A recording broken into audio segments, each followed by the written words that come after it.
Hi, good afternoon. This is another interesting Supreme Court judgment.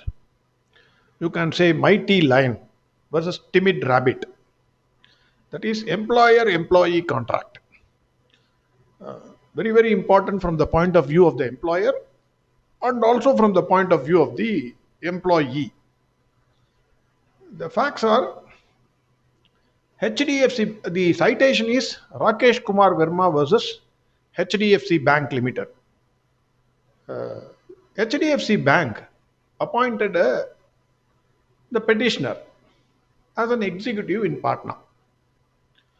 Appointment letter had exclusive jurisdiction clause. It read as follows. I am reading that portion of the only two lines within quote. The terms and conditions set out in this letter of appointment constitute service conditions applicable to your employment in the bank, and with regard to any dispute thereof, the Bombay courts will have exclusive jurisdiction.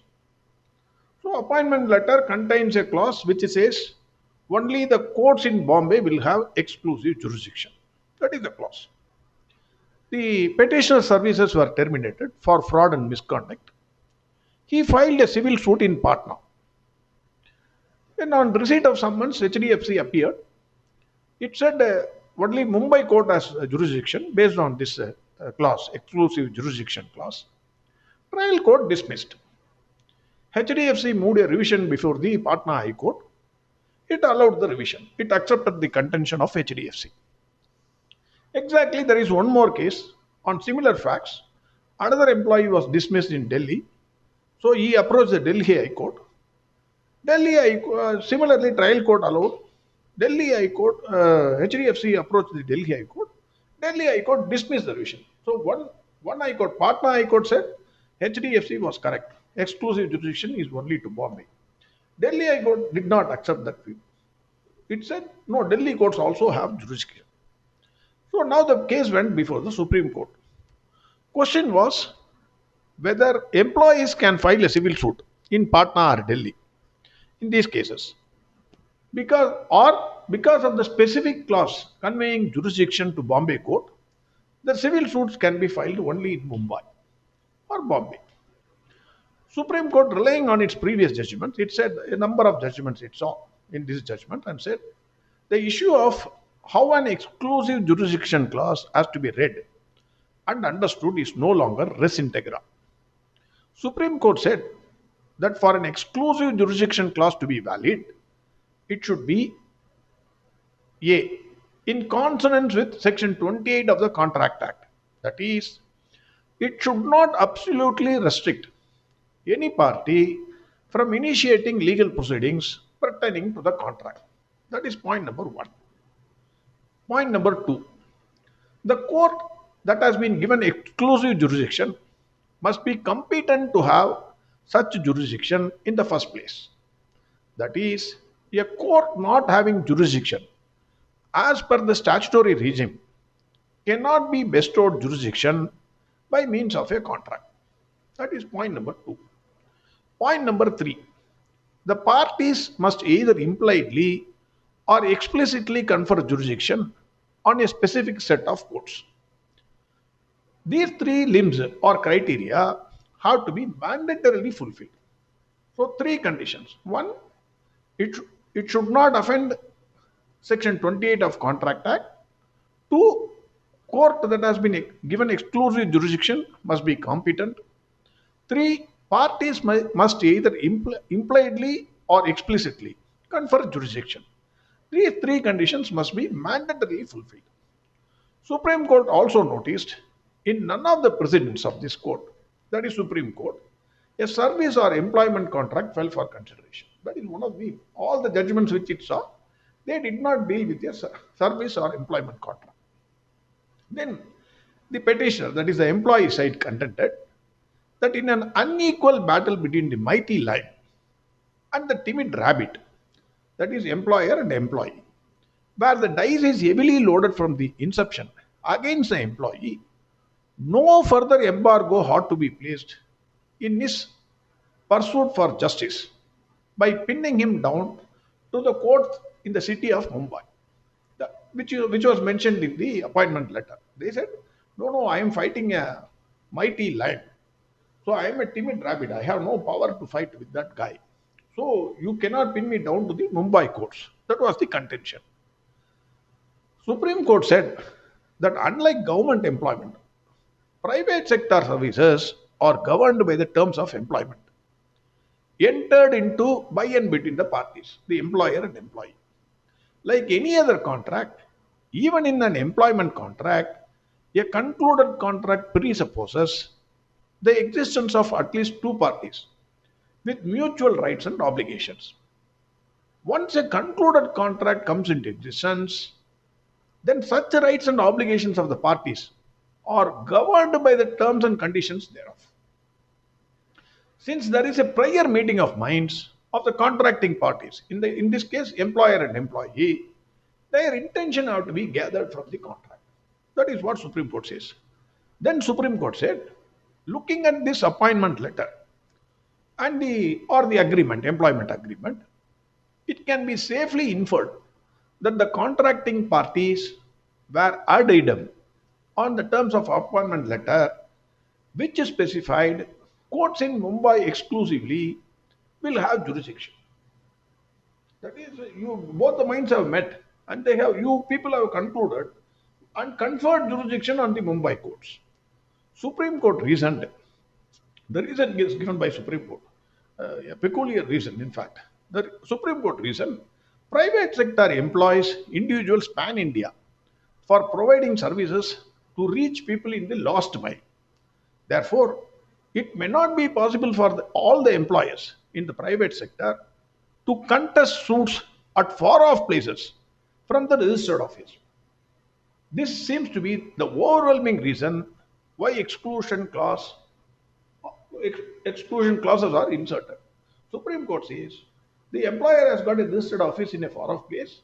How can that poor employer can go to the far off place and conduct the suits? That is why they are including exclusive clauses, exclusive jurisdiction clauses. That is what Supreme Court says. In this case, Supreme Court was of the opinion that employees could not have possibly avoided the contract on a second thought, that a term contained therein may not be beneficial for them at a subsequent stage. I don't know whether that not has been correctly used, because even by second thought the employee could not have avoided, because that we will see in the comment section. As long as an employment contract does not offend the provisions of any applicable legislation, Supreme Court says, as long as an employment contract does not offend the provisions of any applicable legislation, such as the Contract Act or the CPC, ordinarily there should be no reason to interfere. Supreme Court said that the scope of interference in such matters is very narrow. Supreme Court says that a contract, be it commercial, insurance, sales, service, etc., is after all a contract. It is a legally binding agreement, regardless of the parties involved or their strengths. To make a distinction for employment contracts on the species ground that a mighty lion and a timid rabbit or the contracting parties would violate the principle of equality, in the sense that rights and liabilities would not be dependent on the party status, power, or influence. Supreme Court said, no, no, this you are saying he's a mighty lion and you are a poor timid rabbit. This will not apply here. The contract, the rights and obligations, the power or the influence, it will not affect the contracts. That is what it says. Contract should be treated equally without bias or distinction. The fact that one party is more powerful or influential and the other more vulnerable does not justify making exceptions or distinctions in the application of contractual principles. That is what Supreme Court says. Supreme Court said that unequal bargaining power is not unique to contract of personal service.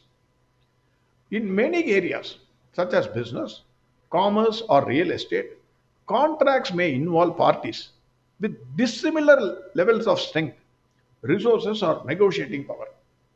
Supreme Court gave an illustration. It says big builders, when they subcontract their contract to the subcontractors, then naturally the main contractors are mighty lion, and subcontractors, even though they cannot be called as a timid rabbit, definitely they are a weak lamb. That is what Supreme Court says. Based on the status of the parties, the latter, that is subcontractor, cannot escape from the consequences if the contractor seeks to enforce a condition in the contract which the latter perceived as oppressive, or refusing to perform any of its obligation, considering it as onerous. So that cannot be done by the subcontractor. Supreme Court, in effect, it says this kind of one side mighty lion, and the other side a weak lamb or a timid rabbit. It always exists in all the contracts. That is what Supreme Court says. No equal bargaining. No, may not be in all the contracts, at least in most of the contracts. That seems to be the view of the Supreme Court. Supreme Court held that law treats all contracts with equal respect, and unless a contract is proved to suffer from any of the vitiating factors, the terms and conditions have to be enforced regardless of the relative strengths and weaknesses of the parties. On this view, Supreme Court held Patna High Court was correct. Patna High Court allowed the revision of HDFC Bank, so it says Patna High Court is correct. Delhi High Court dismissed the revision of HDFC Bank, and the Supreme Court said Delhi High Court erred in its conclusion. So, in effect, Supreme Court said the employees have no choice but to file a case in the courts of Mumbai. That is the final conclusion. Now, my comments. I'm sorry. I'm sorry to give my comments. I am not a big fellow like or senior most guy in the legal field, but I have my own apprehensions on this judgment. It is very unfortunate decision by Supreme Court for the following reasons. Supreme Court did not consider the huge unemployment in India.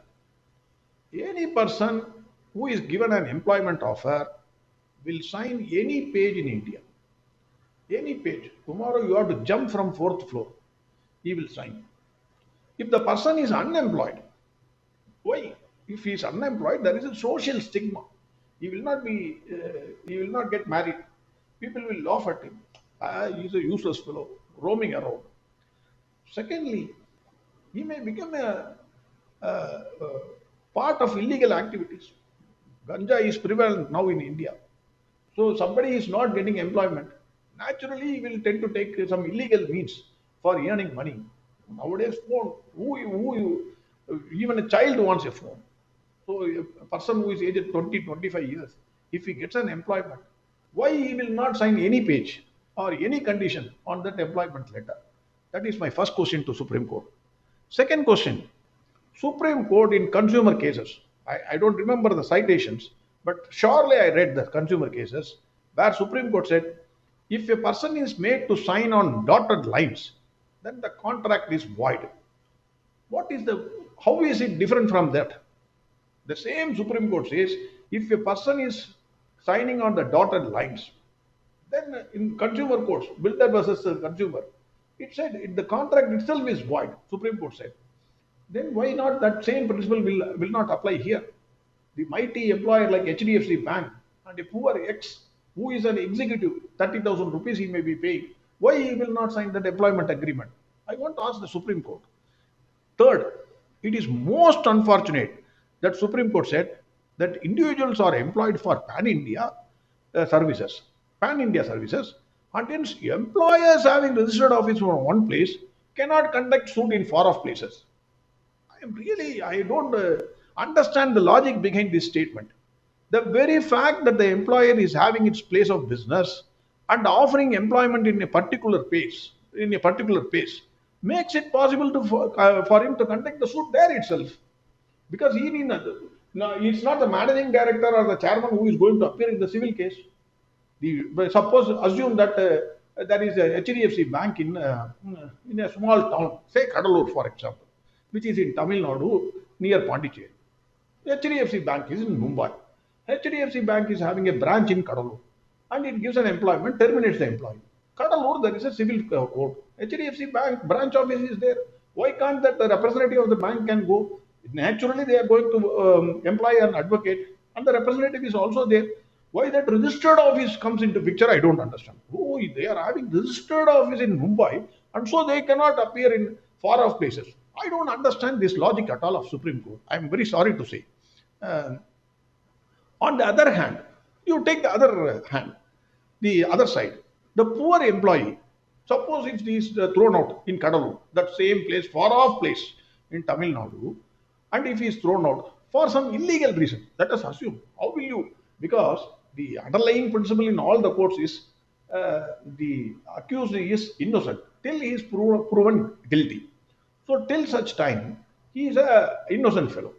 Illegal reason he has been dismissed, or reason is not a right reason, not illegal, right reason. For a wrong reason, he has been dismissed. So he has to go from his Kadalu to Mumbai and conduct the case. Where from he will get the money? He is unemployed, he is a poor fellow, executive, and no company will offer him because he has been thrown out for some misconduct. Which company will offer him employment? How he will go and appear in this civil case in Mumbai? I don't understand that. Finally, I request the Supreme Court to call for the chart from the civil courts, labor tribunals. How many years it will take to conduct the case and to finish up the case, to arrive at a decision, rightly or wrongly. Then they have to apply, then they have to go to Supreme Court. How much time it will consume? How the poor employee, by that time, I think the poor employee must have reached his retirement age. Maybe he's a senior most citizen, 84, 85. Then finally, company will be able to spend money on its advocates. How the poor employee can travel, that too without employment, and conduct the case. Which advocate will come and argue? Because advocates are also suffering. Pro bono they write. I don't understand how many retired judges are giving pro bono. You just give. How many retired judges have said, okay, I am giving pro bono services, I am getting pension, I have completely enjoyed my life. Hereafter, I will give pro bono services, I will appear without taking any fees. How many judges have conducted? Please tell me.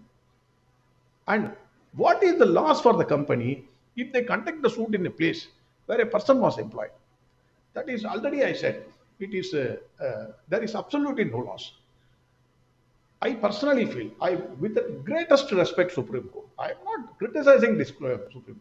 I am only expressing my thoughts. I am saying, if the courts strictly apply the law without taking into account the reality of the world or the life of the poor people, then I am sorry, these types of judgments will keep on coming, and the poor has to suffer, and the rich only can enjoy the comfort of the courts. That is what I will say. Thank you very much. Have a great evening.